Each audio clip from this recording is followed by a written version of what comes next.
Conflictos entre liberales y conservadores.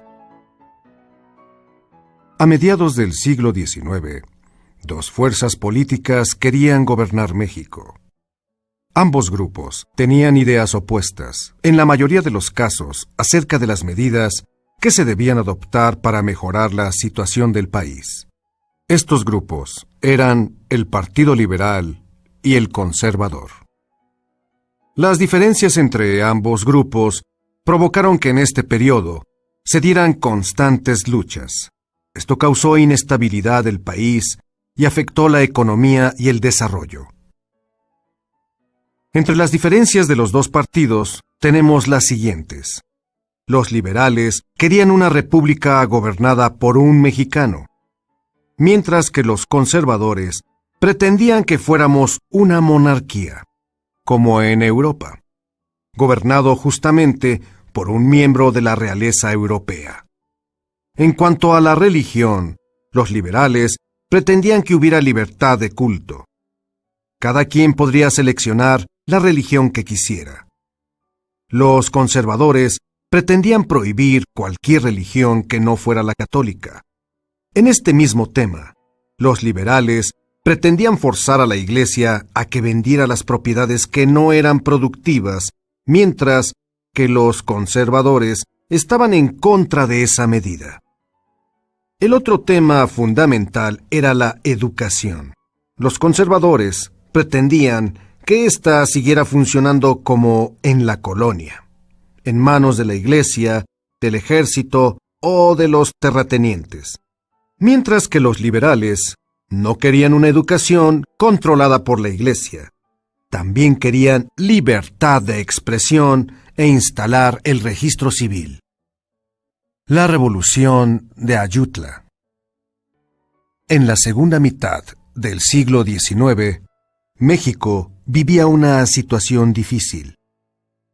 Entre los problemas que debía enfrentar estaban que unas cuantas personas controlaban grandes extensiones de tierra y algunos caciques regionales imponían sus intereses sobre el resto de la sociedad.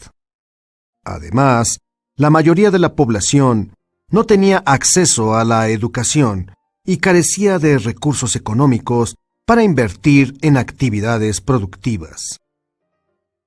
En 1853, después de haber ocupado 10 veces el gobierno, Antonio López de Santana fue convencido por los conservadores de regresar al poder.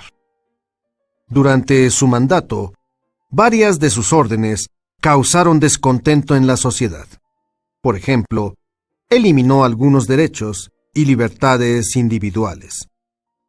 Persiguió a sus opositores y sancionó a quienes lo criticaban, con lo cual limitó la libertad de expresión. Además, clausuró el Congreso, vendió el territorio de la Mesilla a Estados Unidos y se apropió de los bienes y recursos de los estados. Pero la disposición que provocó mayor inconformidad fue el decreto por el cual se autonombró Su Alteza Serenísima y se otorgó poder ilimitado para gobernar el tiempo que creyera necesario. Ante esta situación, algunos integrantes del grupo liberal encabezados por Juan Álvarez, Ignacio Comonfort y Florencio Villarreal se organizaron para quitarle el gobierno del país. Es así como en 1854, en el actual municipio de Ayutla, en la Costa Chica de Guerrero, se proclamó el Plan de Ayutla para derrocar a Santa Anna. En este plan se hacía un llamado a desconocer el gobierno y enfrentarlo por medio de las armas.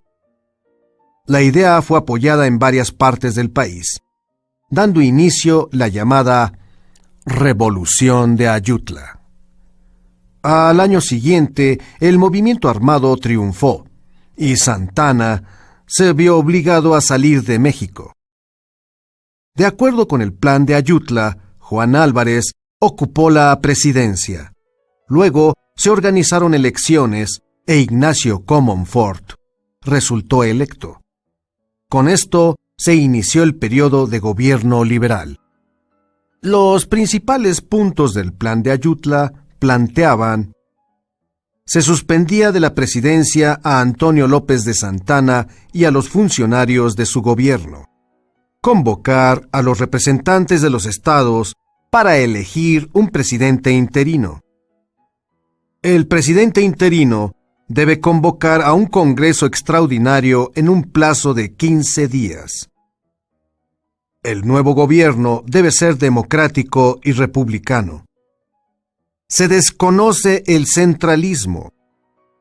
Todo el que se opusiera al Plan de Ayutla sería tratado como enemigo de la independencia nacional. El Plan de Ayutla fue el inicio de lo que sería la Constitución de 1857.